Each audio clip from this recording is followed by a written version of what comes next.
శ్రీమాత నమః. నమస్తేనండి. అందరూ బాగుండాలని, లలితా పరమేశ్వరి అమ్మవారి ఆశీస్సులు మనందరిపైన ఉండాలని మనస్ఫూర్తిగా కోరుకుంటున్నాను. ఈరోజు శనివారము కనుక ఈ రోజున కలియుగ ప్రత్యక్ష దైవమైనటువంటి శ్రీ వెంకటేశ్వర స్వామివారి మహత్యంను గురించి తెలుసుకుందాము. కొలిచిన భక్తులందరికీ కూడా కొంగు బంగారంగా చేసేవాడు శ్రీ వెంకటేశ్వర స్వామివారు. వారి లోక కళ్యాణం కొరకై యజ్ఞం తలపెట్టినటువంటి మహర్షులు త్రిమూర్తులలో గొప్పవారెవరో నిర్ణయించమని భృగు మహర్షిని పంపుతారు. అయితే అరికాల్లో నేత్రం గల కారణంగా తనకి గల శక్తి పట్ల గర్వితుడై ఉన్న భృగు మహర్షి తొలుత సత్యలోకానికి చేరాడు. అప్పుడు వేదగానం చేస్తూ బ్రహ్మదేవుడు ఆయన గాత్రానికి వీణానాదాన్ని అందిస్తూ సరస్వతీదేవి కూడా సంగీతంలో సంలీనులై ఉన్నారు. అలా ఆలుమగలిద్దరూ కూడా ఒకే అనుభూతిలో లయించి ఉండగా ఆ అనునాదము అనంతమై విస్తరించింది. అయితే అప్పుడు భృగు రాక వారిని ఆటంకపరచలేదు. దాంతో వారు ఆయన రాకకి స్పందించలేదు. భృగువు కోపం చెంది బ్రహ్మకు భూలోకంలో ఆలయాలు ఉండవు అని చెప్పించిన భృగువు నేరుగా కైలాసానికి వెళ్ళాడు. కైలాసంలో కూడా శివపార్వతులు నాట్యంలో లీనమై ఉన్నారు.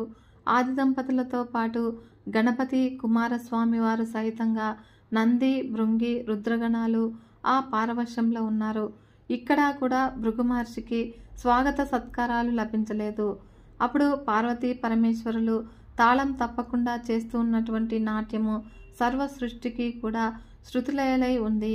అహంకార రహితుడై ఉంటే భృగు మహర్షి ఆదిదేవుడు నాట్యమాపి తనని పలకరించే వరకు కూడా సహజంగా భక్తిగా వేచి ఉండేవాడు. కానీ భృగువుకి అదనపు శక్తి ఉంది. దాని తాలూకు కూడా అహంకారం కూడా ఉంది. కాబట్టి భక్తుడు భగవంతుడి కోసం వేచి ఉండడం కాదు, భగవంతుడే భక్తుడి రాక కోసము మెలకువతో ఉండాలి అనుకున్నాడు. దాంతో ఆగ్రహాన్ని నిగ్రహించుకోలేక లింగాకృతికే తప్ప పరమేశ్వరుడికి రూపానికి అర్చనలు ఉండవు అని చెప్పించి అక్కడి నుంచి వైకుంఠానికి వెళ్ళాడు. అక్కడ కూడా శ్రీ లక్ష్మీనారాయణులు చతురంగ వినోదంలో ఉన్నారు. సత్యలోకంలో బ్రహ్మ సరస్వతుల హృదయాలు సంగీత భరితమైతే కైలాసంలో శివపార్వతుల తనువులు నాట్యగతిలో లయించి ఉన్నారు. మరి వైకుంఠంలో లక్ష్మీ విష్ణువులు కూడా మేధస్సు పరంగా చతురంగ క్రీడలో మునిగి ఉన్నారు. అయితే సృష్టి స్థితి లయకారులం కదా అని త్రిమూర్తుల్లో ఎవరూ కూడా ఇల్లాలితో గడపటానికి టైం లేదు, బిజీగా ఉన్నాం అని అనుకోలేదు.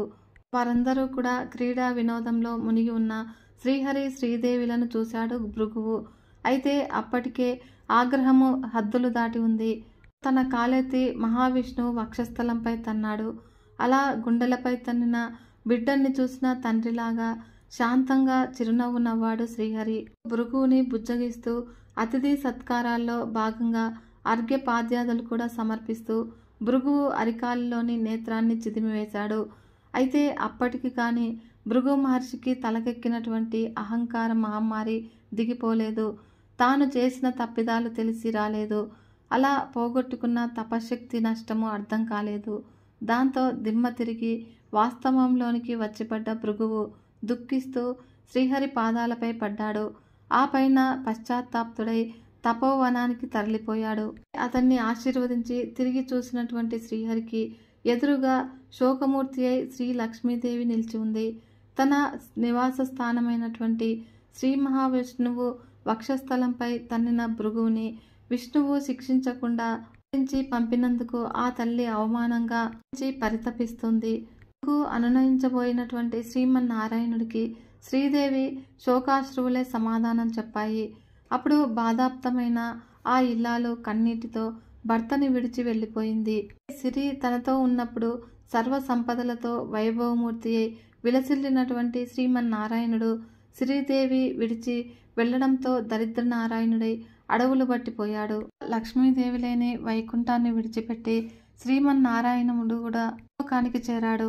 గుక్కెడు పాలకి కూడా పుట్టలో ఉండి పొదుగు వదిలిన గోమాత పుణ్యాన కడుపు నింపుకున్నాడు.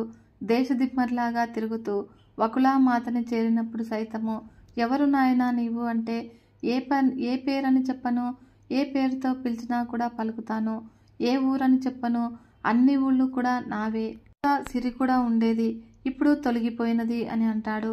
అప్పుడు ఆ తల్లి జాలిపడుతూ, అంతే నాయనా లోకరీతి, భాగ్యమున్నంత కాలము కూడా అందరూ గౌరవిస్తారు, కలిమి కోల్పోయిన వాడు అన్నీ కోల్పోయినట్లే అంటూ కన్నబిడ్డను ఆదరించినట్లుగా ఆదరిస్తుంది వకులామాత. శ్రీ మహావిష్ణువు ఆశ్రమవాసి శ్రీ వారాహమూర్తి అనుమతి పొంది ఆశ్రితుడై జీవిస్తూ ఆకాశరాజపుత్రి అయినటువంటి శ్రీ పద్మావతి మాతని వినయమాడాలి అనుకుంటే పైసలేవి, పెళ్లి చేసుకుందనేందుకు వడ్డీకి అప్పు తీసుకోవాల్సి వచ్చింది. ఒకప్పుడైతే సిరి సంపదలకి నిలవైన వాడు శ్రీహరి. కట్టుకున్న ఇల్లాలి కంట కన్నీరు చిందితే ఆ ఇంటి సంపదలు నిలవడవు అంటారు. అది హిందూ మతము స్త్రీకి జీవన సహచరికి ఇచ్చిన ప్రాముఖ్యత. అదే కలియుగ దైవము శ్రీ వెంకటేశ్వర స్వామివారి కథ మనకి చెబుతుంది. శ్రీ వెంకటేశ్వర స్వామివారి రూపము ఆత్మజ్ఞాన ప్రబోధకరంగా ఉంటుంది, దివ్యమంగళ రూపంగా ఉంటుంది. ఆత్మజ్ఞాన చిహ్నాలతో అలరారే శ్రీ వెంకటేశ్వరుని తేజోమూర్తి కడు రమ్యకరంగా ఉంటుంది. కుడి హస్తముతో తన పాదాలను చూపుతూ, వీటిని శరణు వేడితే చాలు, మీ సంసార సాగరాన్ని మోకాళ్ళ లోతులు మాత్రమే చేసి సులభంగా దాటేస్తాయని అభయహస్త సందేశం ఇస్తూ ఉండగా, ఎడమ చేతితో నాభి క్రింది స్థానం చూపిస్తూ ప్రాణవాయువును నాభి క్రింద నుంచి ఊర్ధ్వముఖంగా తీసుకుపోయి సహస్రారంలో ఉన్న పరబ్రహ్మల యందు చెయ్యమన్న సందేశం ఉంది. కుడి హస్తంతో నా పాదాలను శరణు వేడితే ఎడమ చేతితో నిన్ను నా హక్కున చేర్చుకుంటాను అన్న సూచన ఉంటుందని కూడా కొందరు పెద్దల విశ్లేషణ. శంఖం ద్వారా ఉద్భవించినది శబ్దము. శంఖారావం ద్వారా జనించే ధ్వనిలో రజో తమో గుణములను హరింపజేసి సత్వగుణమును పెంచే శక్తి ఉండడమే కాక విశ్వ చైతన్యమును కూడా ఎరుకలోనికి తీసుకుని వస్తుంది. మరియు కుడి పక్కల గల నామమును సూర్యనాడిగా, ఎడమ పక్కన గల నామమును చంద్రనాడిగా, మధ్యన గల నామమును బ్రహ్మనాడిగా చెప్తూ ఉంటారు. చక్రము ద్వారా కర్మ అనే శత్రువును నశింపజేయమనే సందేశం ఉంది. అంటే ఎటువంటి ఫలాపేక్ష లేకుండా ప్రార్పితంతో కర్మలు చేయాలి అన్న సూచనకు గుర్తు చక్రము.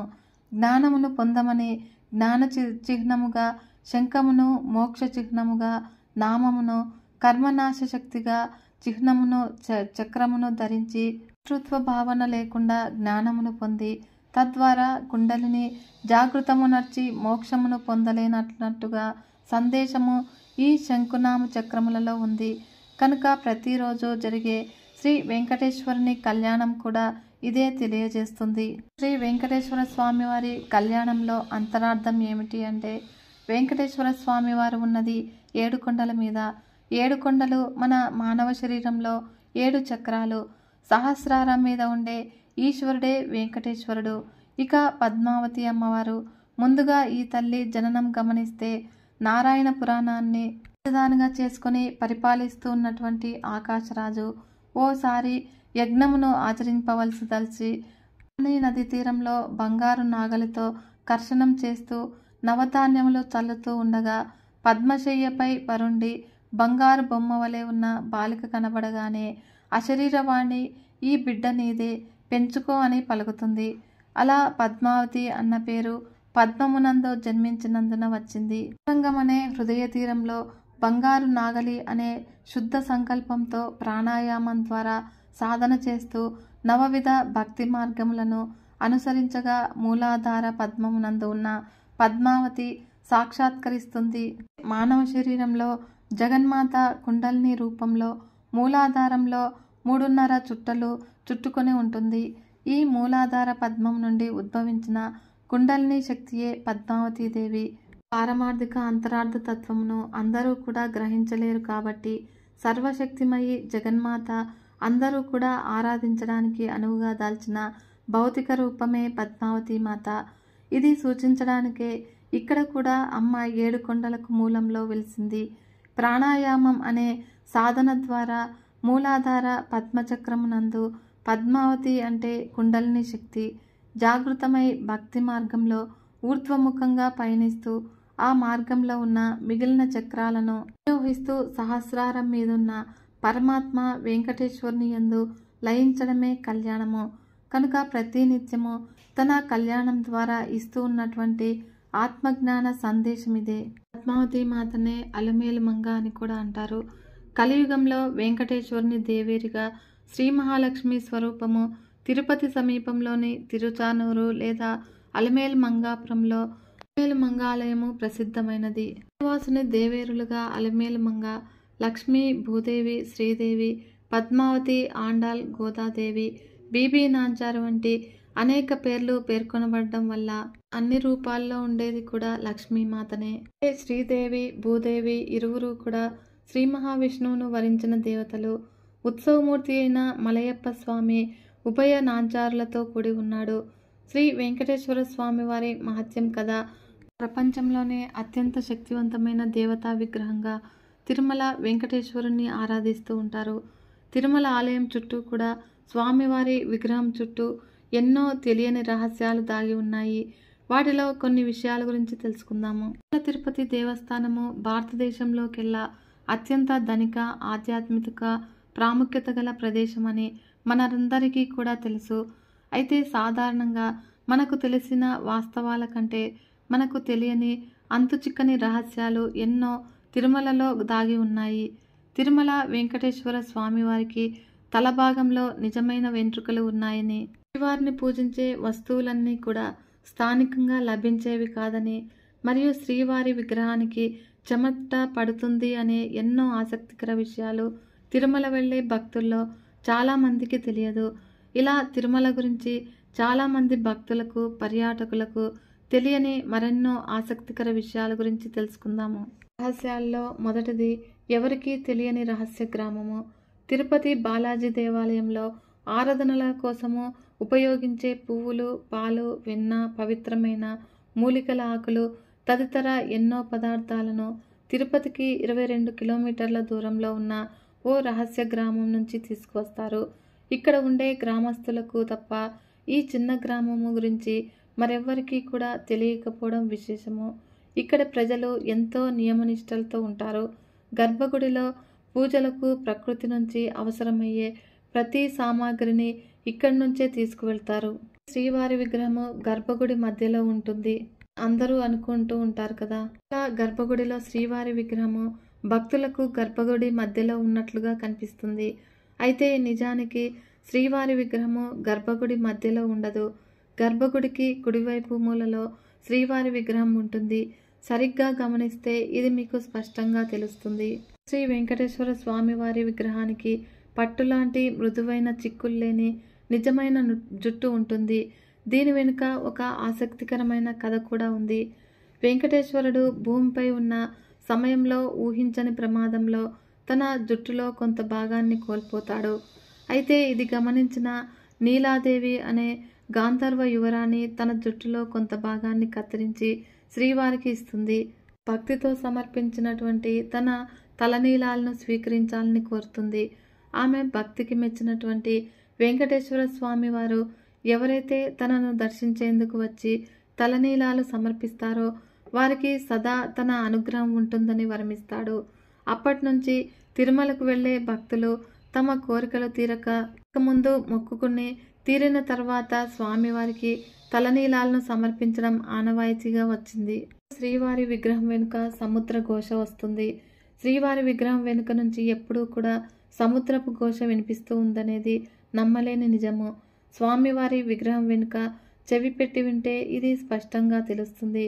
కానీ శ్రీవారికి సేవ చేసే అర్చకులకు తప్ప సాధారణ భక్తులకు ఆ అవకాశం లభించదు.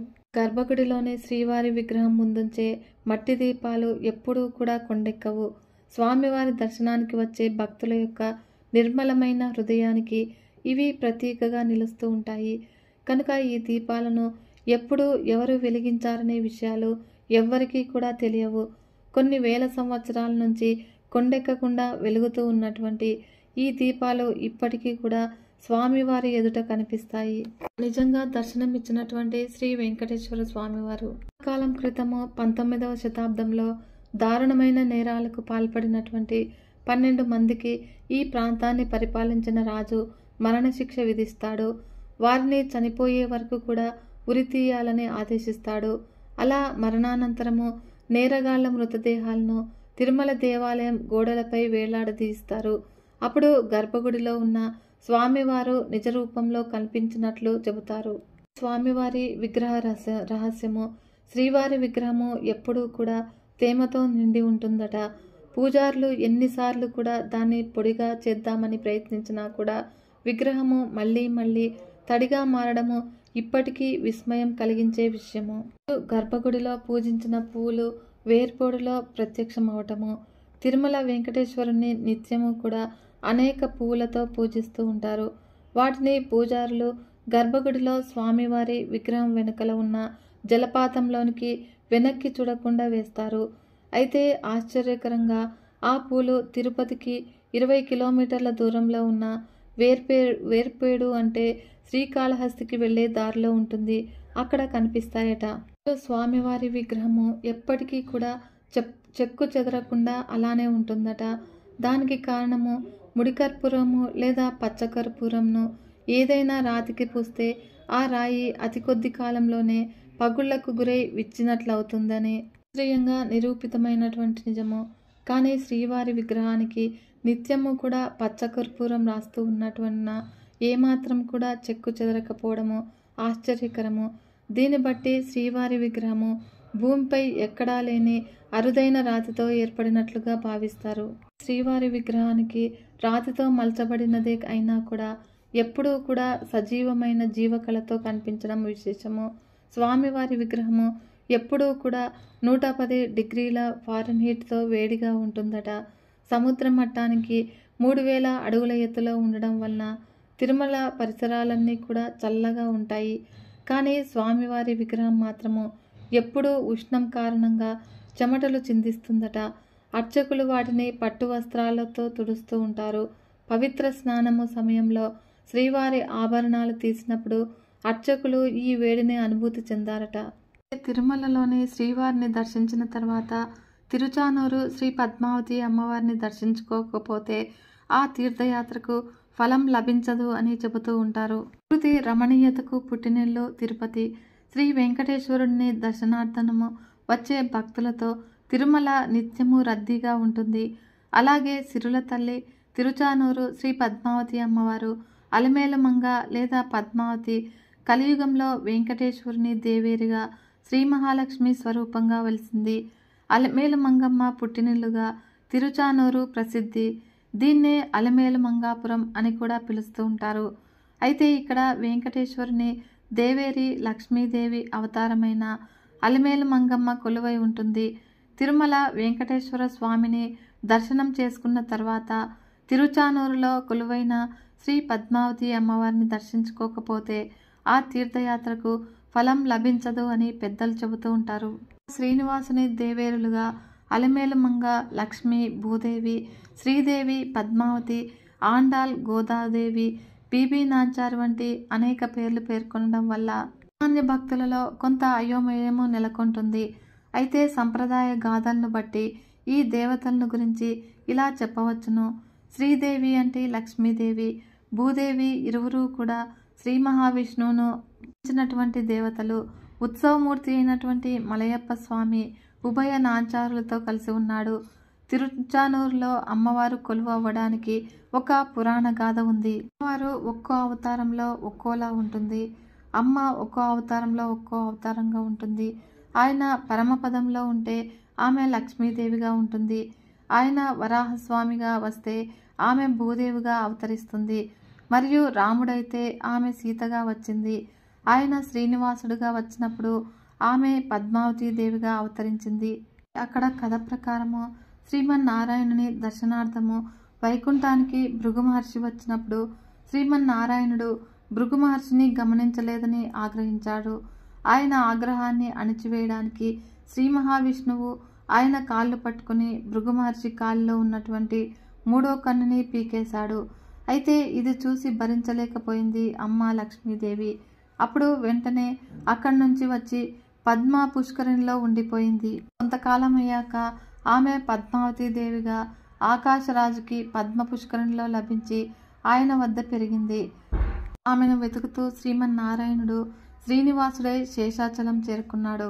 ఆ తర్వాత శ్రీనివాసుడు పద్మావతి దేవిని వివాహమాడటం జరిగింది. కొంతకాలం అయ్యాక ఆమె పద్మావతి దేవిగా ఆకాశరాజుకి పద్మ పుష్కరిణిలో లభించి ఆయన వద్ద పెరిగింది. అప్పుడు పద్మావతీదేవిని వెతుకుతూ శ్రీమన్నారాయణుడు శ్రీనివాసుడై శేషాచలం చేరుకున్నాడు. ఆ తర్వాత శ్రీనివాసుడు పద్మావతీదేవిని వివాహమాడటం జరిగింది. కదా ఫ్రెండ్స్, ఈ వీడియో మీకు నచ్చినట్లయితే ఒక చిన్న లైక్ చేసి మన ఛానల్ని ఇంతవరకు సబ్స్క్రైబ్ చేసుకోకుంటే సబ్స్క్రైబ్ చేసుకొని సపోర్ట్ ఇవ్వండి ఫ్రెండ్స్. మరొక మంచి వీడియోతో మీ ముందుకు వస్తాను. అంతవరకు సెలవు. నమస్కారం.